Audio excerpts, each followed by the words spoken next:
வணக்கம். இன்றைக்கி உங்ககிட்ட ஷேர் பண்ணுற கண்டென்ட் என்னென்னு பார்த்தீங்கன்னா, புத்திசாலி ஞானி. அது என்ன புத்திசாலி ஞானி? ஞானி இருக்காங்க. அது என்ன புத்திசாலி ஞானி? அதுக்கு ஆப்போசிட்டாக இருக்க ஞானி என்ன? நண்பன் சொன்னால் நல்ல நண்பன் கெட்ட நண்பன் இல்லை, நண்பன் மட்டும்தான் சொல்லுவாங்க இல்லையா? அது மாதிரி தான் இங்கேயும்.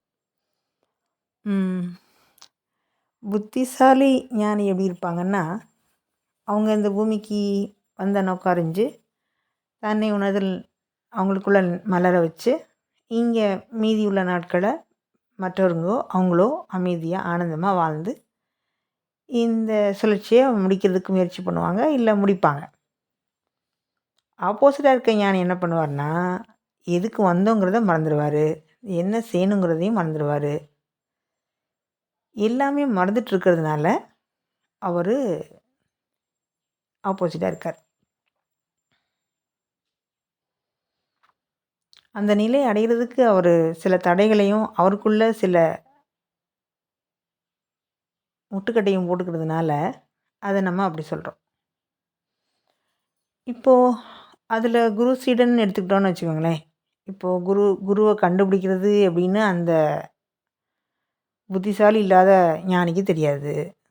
அப்புறம் அங்கே போய் என்ன பண்ணணும், அவங்க கொடுக்க பயிற்சியை செஞ்சு அதை விடாமுயற்சியோடு செஞ்சு அதோட இறுதிநிலை அடையணுங்கிறது அந்த புத்திசாலி இல்லாத ஞானிக்கு தெரியாது. ஆனால் ஒரு புத்திசாலி ஞானிக்கு அந்த குருவோட தன்மை என்ன, அவர் என்ன சொல்லித்தர வராரு, அவருக்குள்ளே உள்ள தன்மையை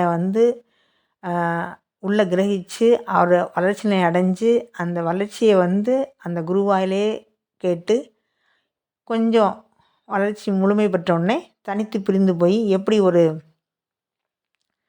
ஒரு கோழி கூட்டத்தில் இருக்க கோழி எல்லாத்தையும் முதல்ல ஆரம்பத்தில் குஞ்சுகள்லாம் வளர்த்துட்டு அது தனியாக வளர்கிறதுக்குரிய தகுதி வந்தோடனே தனியாக விட்டுருதோ, அதே மாதிரி ஒரு குரு ஒரு சீடனை தனியாக விட்டு அவன் கற்றுக்கிட்ட விஷயங்களை மக்களுக்கு உபதேசம் பண்ணுறதுக்காண்டி வாழ்த்தி வழி அனுப்பி வைப்பார். இது இயல்பு.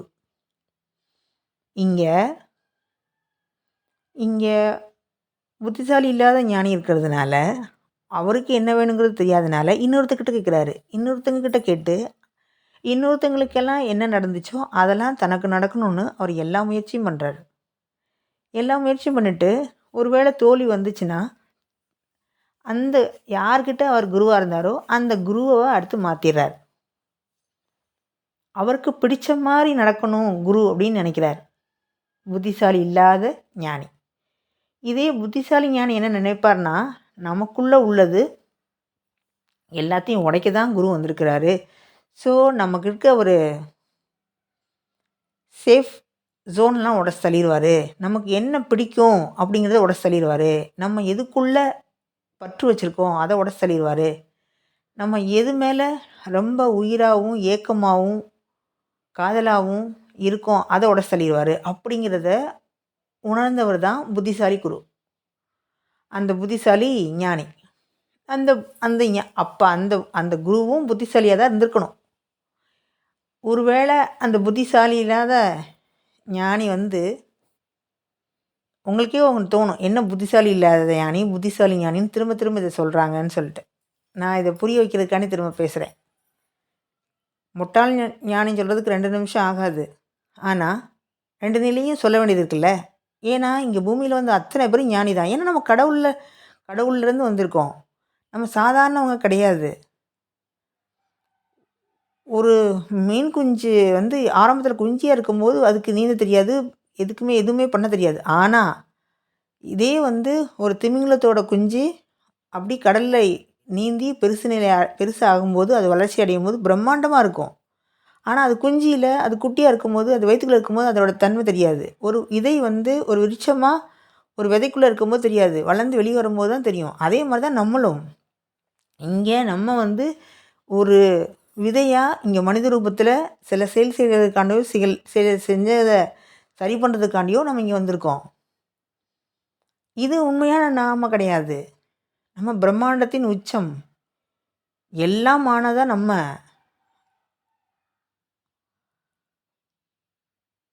அப்போது இங்கே வந்து நம்மளை வந்து எடை நம்மளோட திறமையும் நம்மளோட சக்தியையும் எடை போட முடியாத அளவுக்கு கற்பனை வாய்ந்தது தான் நம்ம சக்தி. எல்லையற்று பறந்து விரிந்த நம்ம தான் இன்றைக்கி ஒரு சின்ன உடலுக்குள்ளே குறுகி உள்ள இருக்கோம். அந்த உடலுக்குள்ளே உள்ள சக்தியாவது உணர்கிறோமாங்கிறது தான் இப்போ கேள்விக்குறி. இப்போ அதுதான் தன்னை உணர்தலுக்கு இந்த மெனக்கெடுப்பு வேண்டி கிடக்கு. இங்கே எல்லாத்தையும் உடைக்கணும். பிடிச்சதை உடைக்கணும். பிடிக்காததை நம்ம தொடவே மாட்டோம். அதுதான். அப்போது இங்கே ஒரு முட்டாள் ஞானி போய் ஒரு ஆசிரமத்தில் குருக்கிட்ட போய் அடிமையாக இருக்க மாட்டாங்க. அவங்களுக்கு சேவை செஞ்சுட்டு அவங்க கொள்கைகளை பரப்பிக்கிட்டு அவங்களுக்கு வந்து அவங்க போடுற உணவையும் அவங்க போடுற பாதுகாப்பையும் எடுத்துக்கிட்டு சுகமாக அவங்க செய்கிற பயிற்சியே கடனுக்கு செஞ்சுட்டு இருக்க மாட்டாங்க. அவங்க அந்த உண்மையான புத்திசாலி ஞானி என்ன பண்ணுவார்னா, அவருக்குள்ள சுய ஆராய்ச்சி பண்ணுவார். ஞான நிலையில் எந்த நிலையில் இருக்கோங்கிறத தெரிஞ்சுப்பார். தெரிஞ்சுக்கிறதுக்கு வளர்கிறதுக்கு யார் தேவையோ அவங்கள நோக்கி போவார். அந்த மாற்றத்தை அவர் கையில் எடுத்துப்பார். அவர் சரணாகதி தன்மையில் பண்ணி எது நடந்தாலும் ஏற்றுக்கிற தன்மைக்கு வந்துடுவார். அவர் இன்னொருத்தவங்க மேலே பொறாமப்பட மாட்டார், ஏக்கப்பட மாட்டார், ஒப்பிட மாட்டார், நம்மளை தாழ்வு மனப்பையில் மாட்டிக்கிற மாட்டார். இன்னொருத்தங்கிட்ட இருக்க சிறப்பான பொருள் வந்து தனக்கு வச்சுக்கணுன்னு அந்த ஏக்கம் இதெல்லாம் வராது. ஆனால் அந்த முட்டாள் ஞானிக்கு எல்லாம் வந்துடும். அகங்காரம் வந்துடும், திமிரு வந்துடும், தாங்கிற எண்ணம் வந்துடும், கர்வம் வந்துடும், பிறரை வந்து மதிக்காத தன்மை வந்துடும், தான் தான் உயர்ந்தவங்கிற ஆணவம் வந்துடும், எல்லாம் வந்துடும். இந்த 2 விதமான மனிதர்கள் தான் இங்கே இருக்கோம். சூரியத்தன்மையில் உள்ளவங்க வந்து ஞான நிலை வந்து அப்படி பொங்கி வழியும். அவங்களுக்குள்ளே உள்ள எதுவுமே அவங்ககிட்ட இருக்காது. அங்கே நான் தன்மையும் இருக்காது. அங்கே அவங்க பிரபஞ்சத்தின் ஒரு பகுதியாக இருப்பாங்க, குட்டி பிரபஞ்சமாக இருப்பாங்க. அதே சந்திரத்தன்மையில் ஜாஸ்தியாக இருக்கவங்க பட்டு பெண்களாக இருந்தால் நகைகள், பூக்கள், வாசனை திரவியங்கள், ஆடம்பர பொருட்கள் இதெல்லாம் சூழ்ந்திருக்கும். ஆண்களாக இருந்தால் பிரம்மாண்டம், வசதி, பணம், ஆர்ப்பாட்டம் இதெல்லாம் கலந்து தான் அந்த ஆன்மீகமாக இருக்கும். அதில் நீங்கள் எதுவுமே வந்து எளிமை அப்படிங்கிற தன்மையே பார்க்க முடியாது. எல்லாம் பிரம்மாண்டம், எல்லாமே வந்து விலை உயர்ந்த பொருட்கள் தான் அங்கே இருக்கும்.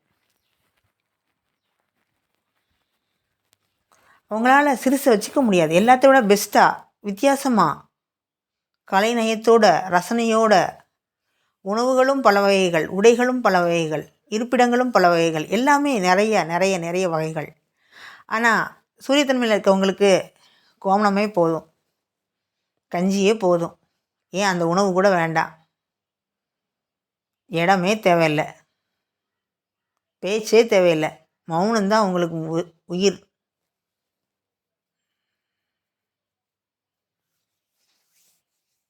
இப்படி தான் 2 தன்மையும் இருக்கும். அதுக்காண்டி நான் இப்படி தான் இருக்கணும்னு சொல்ல வரல. ஆனால் இந்த தன்மையை தான் சொல்கிறேன். அப்போ மக்கள் வந்து நம்ம பிரித்தறிந்து உணர முடிஞ்சால் தானே நம்ம எந்த தன்மையில் இருக்கோம் நம்ம தெரிஞ்சால் தானே நம்ம எந்த தன்மையை நோக்கி போகணும்னு நமக்கு தெரியும். நம்ம சரியான பாதையில் போயிட்டு இருந்தால் மட்டும்தானே அதுக்கடுத்து அதோட விளைவுகள் எப்படி இருக்கும், அடுத்த நிலை என்னன்னு நமக்கு புரியும். அதை சொல்லித்தரதுக்குரியவர் வந்து எந்த நிலையில் இருக்கார், இவர்கிட்ட கற்றுக்கிட்டது போதுமா, இல்லை இப்போ நம்ம ஸ்கூலில் படிக்கிறோம் பாருங்கள், ஒரு 5th வரைக்கும் உள்ள ஸ்கூலில் படிக்கிறீங்க, 7th ஸ்டாண்டர்ட் படிக்கிறதுக்கு அதே ஸ்கூலில் படிக்க மாட்டீங்கல்ல. அதே மாதிரி தானே நீங்கள் குருவாக தேர்ந்தெடுத்துக்கணும். குருனா அது உண்மையான குருனா எல்லாத்தையும் சொல்லித்தர மாதிரி குரு இங்கே இல்லையே. நீங்கள் தான் ஸ்பெஷலிஸ்ட் பார்க்குறோமே, கண், காது, மூக்குக்கெல்லாம் தனித்தனி ஸ்பெஷலிஸ்ட். முந்தியெல்லாம் பொது மருத்துவர் இருந்தார். அதுவும் வந்து சித்தர்கள் மாதிரி சித்த வைத்தியம் ஆயுர்வேத காலத்தில் வந்து ஒருத்தர் தான் எல்லாத்தையும் பார்த்துட்டு இருந்தார்.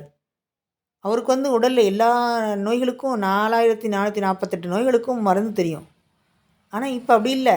காதுக்கு ஒருக்கு ஸ்பெஷலிஸ்ட்டு, ஹார்ட்டுக்கு ஸ்பெஷலிஸ்ட்டு, கைனகாலஜிஸ்ட் ஸ்பெஷலிஸ்ட்டு, அப்போது இந்த மாதிரி நிலை நோக்கி போனதுனால ஞானிலையும் ஸ்பெஷலிஸ்ட்டு. அதை பார்க்கணும்ல. காலத்துக்கு ஏற்ற மாதிரி ஞானியும் மாற்றணும்ல. ஜீன்ஸ் பேண்ட்டையும் டிஷர்ட்டையும் போட்டிருந்தா அவர் ஞானி இல்லை அப்படின்னு ஏன் சொல்லணும்?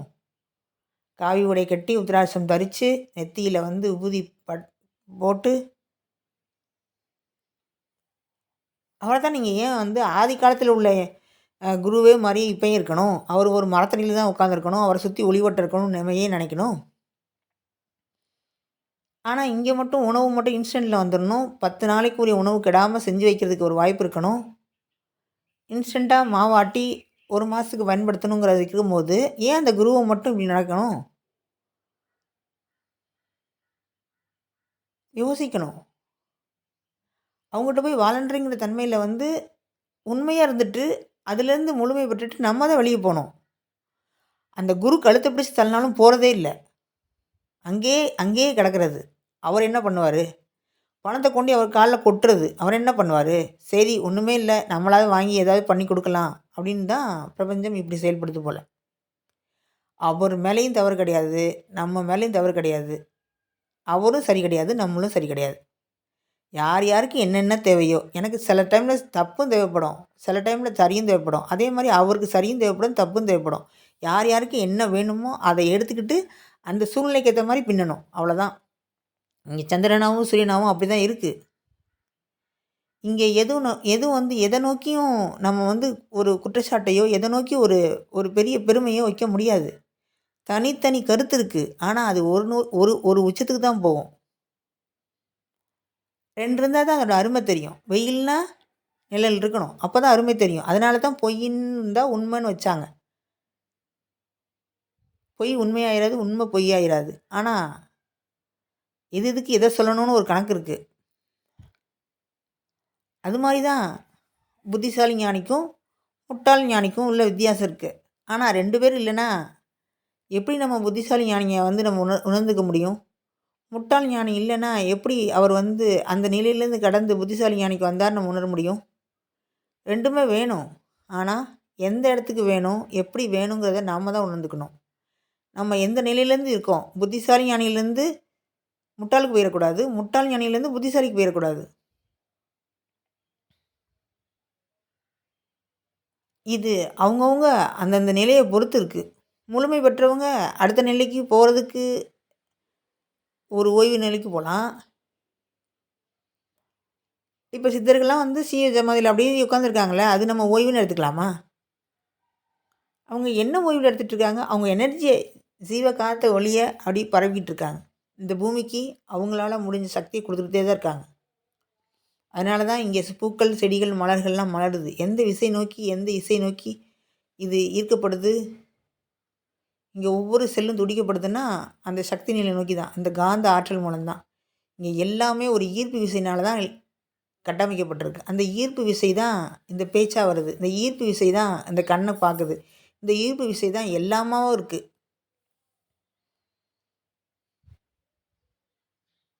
அந்த ஈர்ப்பு விசை, இந்த நிறையாற்றல் இல்லைன்னா இங்கே எதுவுமே இல்லை. இந்த பூமி இப்படி கனமாக நிற்கிறதுக்கு வாய்ப்பே இல்லை. சந்திரனில் ஏன் இல்லை அப்படின்னா அங்கே ஈர்ப்பு விசை இல்லை, அதனால் அங்கே உயிரோட்டம் இல்லை. ஆனால் இந்த சந்திரனை இங்கே உணர்கிறோம், சந்திரத்தன்மை தான் இங்கே இருக்குன்றோம். அது எப்படி? ஏன்னா இங்கே ஒரு கனெக்ஷன் இருக்குது. எல்லாத்துக்கும் ஃப்ரீக்குவன்சி தான், ஒரு அதிர்வலைக்கு மூலம் அது கனெக்ட் ஆகிருக்கு. அது அது அதோட வேலையை செய்யுது, நம்ம இங்கேருந்து வேலையை செய்கிறோம். மலர் வனத்துக்கும் பழத்தோட்டத்துக்கும் நிறைய வித்தியாசம் இருக்குல்ல, அது மாதிரி தான். அது அந்த இடத்துலேருந்து பார்க்க சிறப்பு, இது இந்த இடத்துலேருந்து பார்க்க சிறப்பு. 2யும் பார்த்தா அது ஒரு வகையில் சிறப்பு. அது மாதிரி தான்